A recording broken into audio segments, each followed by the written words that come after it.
NBA player props for Saturday, the 27th of December. We're coming off a 4-3 day, and I have found 10 picks that I like, and I'm gonna walk you through them. First, let's recap our picks from the previous vid.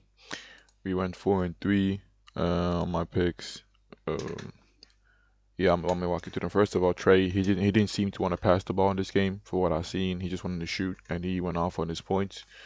So yeah, I don't know what's going on with Trey, but let us down. I was expecting Trey to be the pass first point guard. It was not. It was a shoot first point guard in this game.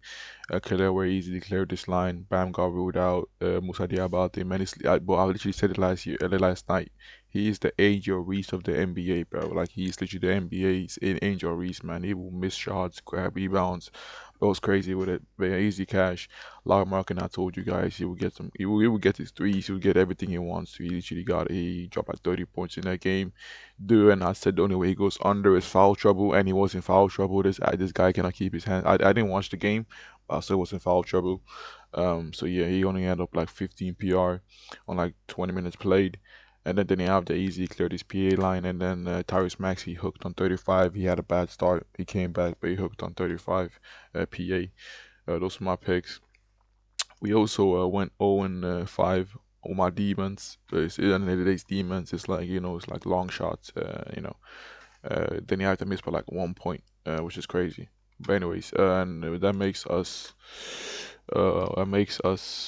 minus 159 on the day. I mean, we're actually up units on straight bets, but we're down because of the demons. If you tilt all my picks, then you'll be down 1.5. But if you tilt just my straight bets, you'll be up like a unit or something. Um, I didn't do any live bets yesterday because I wasn't really home. I came on very late, so I went to sleep. But our total units profit for the year is since the student season started, since I started uploading videos is 30.31 units, and this is my record right here. Let me get straight to my picks. My first pick, we're taking PJ Washington to go over his PR at 23.5. Yeah, he just got juiced. It's 23.5. As you can see, it's getting bumped up as we speak. The reason I'm taking is because AD is out, and when AD goes out, his shot volume goes up. Like I can literally show you when AD is in the lineup, his shot volume is it's low. It's like he barely touches like 14 shots when AD is in the lineup. Let's go to his points instead. So you can see when AD is in the team, he barely like he had one game he had 19 19 shot attempts, but as you can see on a normal basis he barely goes over 14 shot attempts. But when AD goes out, he sees a lot more shots. You can see he's consistently over the 14 range. You can see literally his like lowest is 12 12 SGA. Except this one game he only played 5 minutes, but I only count that game in. Um, as you can see, like every single game where AD is out, he most likely is like also what's it called, his lowest shot volume is 12. So with that, and also it's a soft matchup. As you can see, the matchup is very soft. Plus the rebounding is also very soft. I just see PJ Washington being the guy that gets the increased usage in this game. With AD being out, you can also place 20. You can also place 24.5. I'm just playing 23.5 instead for the more chances of hitting. So that's my first pick. PJ Washington to go over his PR. As you can soft matchup ADs, I'll just see more usage. I don't know why I said question. We literally said I think Shams post AG should be out for a couple of games. But yes, my first pick. My second pick, we're taking Dylan Brooks to go over 20.5 points, minus 114. He's played his team twice. He hasn't gone over this line against his team twice for some reason. I don't know why that is. The reason I'm taking this pick is because there's no way Dylan Brooks goes 1 from 7 again from the 3-point line. I do not see that happening. Also, his matchup is very soft. He's played this team twice, and he's literally been left open like every single play. I watched the replays. I didn't watch the game, but I watched the replays to see how his shots were. He was getting literally. He saw like every single one of his 3-point shots were literally open. Like he just kept being left open for some reason. And I did not see Dylan Brooks. What's it called? Missing that many 3-point shots again. Also, you can also take his first quarter points. Because whenever Dylan Brooks has a shit first quarter, he comes off the next game and plays much better. As you can see, yeah, he had like fucking zero first quarter points. Came up with 7, 2, 9. You get the point. He had 0 year 13, 2. I expect him to have like 9 again in this game. I see Dylan Brooks be more aggressive in this game. He should get more shots. Yeah, I just feel him having a bounce back. 14 points is not Dylan Brooks. He should have a bounce back against this weak defense. and it should also be a close game because both these teams are not, the best teams in the league. I mean, the Pelicans actually stepped up, but yeah, that's my second pick. We're taking Dylan Brooks to go over his points. My next pick, we're taking in this Nuggets game. We're taking Jamal Murray to go over his PA at 32.5 um, against against the Magic. He's already played him once. He dropped 35 PA. But that was at home. For some reason, he plays better on the road. But actually, I think I know why that is. Because I saw a podcast. He said the air in Denver is like so dense. Like it's actually harder to breathe in Denver. So when you're in Denver, it's much tougher to play in Denver. So obviously, you would think when Murray with a better condition goes to a city that's lower, like lower, because I think Orlando's like one of the lowest, cities in America. Like the air should be very good for Murray, and the conditioning should be much better for Murray. So I see Murray going off in this game. Also, this Magic team, they rank like fucking what's it called, like bottom 15 against pick and roll ball handlers. As you can see, Murray, man, he been killing it against teams that suck against pick and roll ball handlers. That Jokic Murray pick and roll, it be feeding families, bro. It be feeding families. Also, Murray, he stepped up this year, bro. He's playing much better. Like he's literally coming into form lately. Like he's playing so good. You can see 9 out of 15 similar players are going over this line against this team. So you can see the matchup is so good against this team.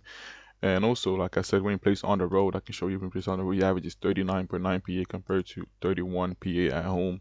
I think it's literally purely based off the fucking fact that it's very hard to have good condition in Denver. So when he like it's like yeah, I don't know if you watch soccer or football, but for example, when players travel to Bolivia, for example, they have a hard time playing there. Like the Bolivian national team has a very good home record, but when they travel away from home, they suck. You know, so yeah, basically that's the exact same point. So anyways, yeah, we're taking Jamal Murray to go over his PA at 32.5. Yeah, my next pick, we're taking in this Nets game. We're fading Ant to go under his points if he plays. I think he had a shoulder thing, something, so I hope he's good with his shoulder. So if he plays, we're fading him easily. The reason why I'm fading this Ant against the Nets because this Nets team, for some reason, they're one of the best team against pick and roll by handlers. And not for some reason. The reason why they are is because they blitz, double, trap. They do every single thing they can to stop point guards from scoring for some reason. Like literally, they can go up against fucking OKC. Like OKC obviously has a stacked roster. They have Chet, everyone, but they will literally keep double teaming the shade, leaving everyone open. So that's exactly how the Nets play. Like they will double team the point guard in every single possession. So you can see 4 out of 15 point guards are going under this line against this team, and I do not see Ant I get any breathing space. We all seen how Ant struggles against teams that double team him. Like he struggles against teams that double team him. So the only way he goes over his points is if he plays off ball. But who's gonna play on ball? Like, is it gonna be Dante? I don't really see Dante being a ball handler. It's not really a good ball handler in my opinion. So yeah, I see Ant going under his points if he plays, and that's my pick. And I'm taking Gobert to go over his PR against this Nets team. So for some reason, I don't know why Ant was. I don't think he played the first game. Yeah, he didn't play the first game, but Rudy played the first game, and um, he had 27 PR against this team.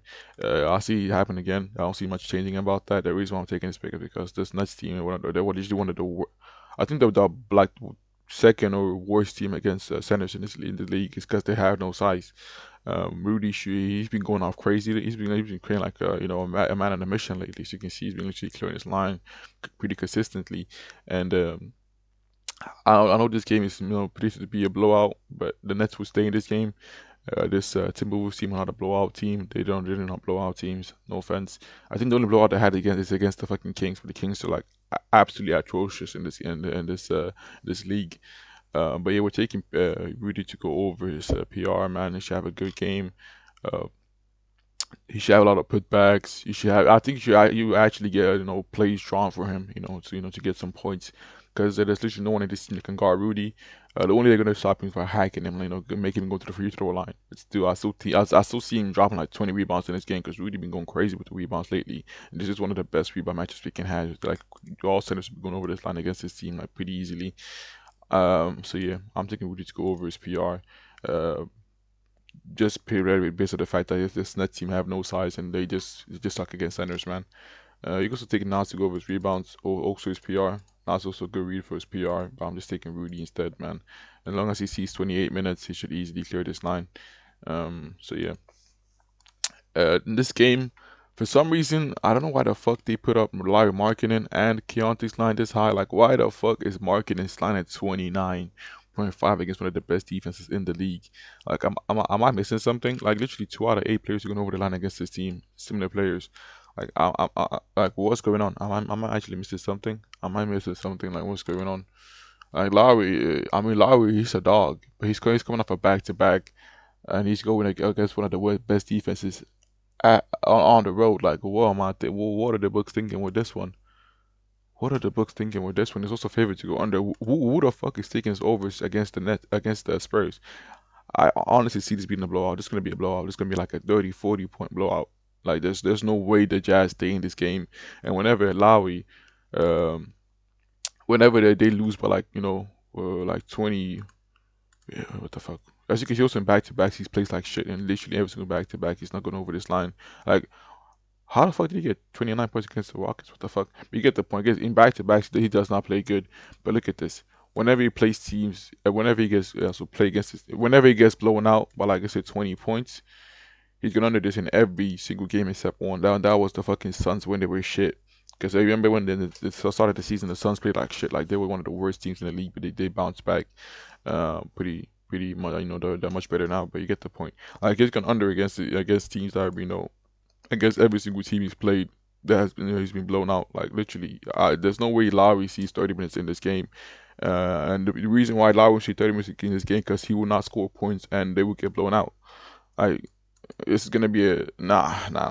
I mean they obviously they're ranked 30th against off screens actions, but still, no, like, why is Lowry at 29? Like, I'm so baffled by this line. Also, the same thing with Keontae. Like, his line was at 27.5 at Harvard. He missed that because that's my official pick. But I'd still fade him at 26.5. I'd still fade him, bro. Like, there's no reason why his line should be at 26.5. This this the Spurs team, they've stopped Brunson, they've stopped Shea. How the fuck would they stop Keontae? Like, I don't even need to see data about this. Like, I'm just fading his line. Like, I don't care, bro. Like, there's no data to be seen. Like, he has a shit matchup. This Spurs team, one of the best defensive teams. Also, Wemby's in the bro. Like, yeah, we're fading Lowry and Markin and Lowry and Keontae, man. It just makes no sense where the lines is this high. So that's my two picks in this game. Um, my next pick, we're taking, actually, we're fading again. We're fading Mitchell to go under his points against the Rockets. The Rockets, they play good defense at the start, then they play shit defense, and then they're playing good defense again. The reason why is because one man is back in the team, and it's Star East, and he's back. Bro, it's a menace to society, man. But this guy, oh Jesus Christ, man, I'm so sorry for whoever's being guarded by him. So I'm fading Mitchell, man. Did you see how Luka was guarded last game? Like, this exact same way Mitchell will get guarded. Like, literally the reason why the Rockets win so much because they have good defense. Whenever the defense sucks, they lose. So I feel like Udoka has he's been because from the way they played last game against the Lakers, I think after that Clippers loss they had, they've been locked in. They're going to be locked in on defense again. And if you saw the way Luka got guarded last game, like, that shit was sad to see. But like, the only way Luka went on, like, he dropped 25 points is because he was efficient as fuck. Like, bro, I never seen Luca go fucking 3 for 8 from threes. Like, he's usually like 3 for 12 from threes. Um, but yeah, I'm fading Donovan Mitchell, man. They also played this team once. He had 21 points. I do not see that changing. It's gonna be a tough ass game for him. He's gonna be face guarded. Um, so with Darius Garland. But I'm going for Mitchell instead. I'm fading Mitchell, man. It's gonna be a tough matchup on the road against the Rockets, man. There's not too much to be said about that. Fading him, bro. Um, On to my next game. We're taking Kevin Porter Jr. to go over his assist at 8.5. It was at plus money, but now it's been bumped down a little bit. But I'll still take it. He's not going over this line in 2 straight games. Yeah. But in this game, this is like the best matchup a point guard can have in the league. Like that, as this guy, I think this has to be the best matchup a point guard can have in this league when it comes to assists, points, everything. But I see Kevin Porter Jr. being the assist guy in this game. I see him coming up, putting on his best. That was it called his best Magic Johnson impression, like that ass. But like, this game should be easy for Porter to easily clear his assist. This Bulls team, they do not play defense. Like they do not play defense. There should be a lot of points to be had in this game. I see this points total be easily going over like 250 or something. I do not see the Bucks or the Bulls playing defense on this game. In this game, they both suck. So yeah, I'm taking Kevin Porter Jr. to go over assists. Man, the matchup is just too good. It should not be a blowout. Both the teams, they do not blow out each other. So yeah. And also in this game, I'm also taking Miles Turner to go over his PR. Man, I know for a fact some people gonna, oh, Miles Turner, he's shit. Yeah, he's fucking dog shit. I admit to that, he's fucking dog shit. But he has one of the best matchups when it comes to spot up shooting, rebounding. Oh, I know I just said rebounding. He sucks at rebounding.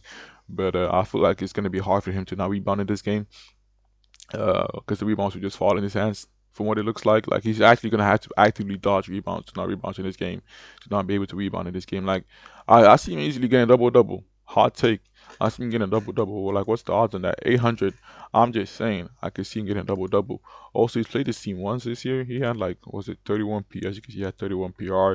It's just up to the matchup, man. This Bulls team, like I said, they do not play defense. He should get points from three, get points from the on what's it called it around the rim. Like I see him. You can just clear this with just points. You can clear his PR with just points.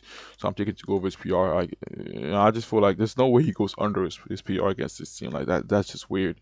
If he goes under his PR against the what's it called against the Bulls, like that's just weird, bro. Like he has to actively try to not go under his PR to go under his PR. Like if he plays like even if he plays like normally shit, he will go over his PR. So yeah, we're taking Miles Turner to go over his PR against the Bucks, against the Bulls. I mean to say, in my last pick, we're taking Trey Young to go over his assist. I know he let us down last game, but we've all seen that Trey Young and New York they have some long lasting beef, and he's playing the Knicks at home. I see Trey doing everything in this game like for years now. Him and I don't know what the law is behind the beef with Trey and the Knicks, but yeah. Also last year you can see he cleared this line three out of five times.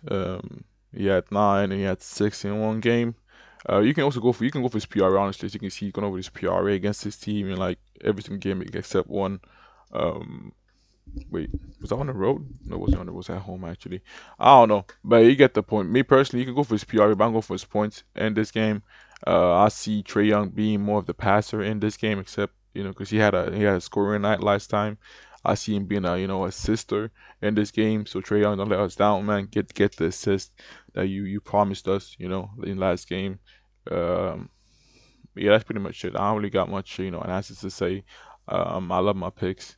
In today's game, there's a lot of good matchups, a lot of bad matchups. I think we had like four unders and a couple of overs, and I honestly see this being a sweep in today's game. So let's see how it goes. But yeah, that's all my picks. Let me just recap my picks because I usually forget to recap my picks. To recap my picks, we had I don't think I missed any picks. No, we didn't. We had like a 10, 11 picks, I think. So my picks right here. I'll post more demons when I'll check them out like right now. Um, but yeah, that's all I have for today, and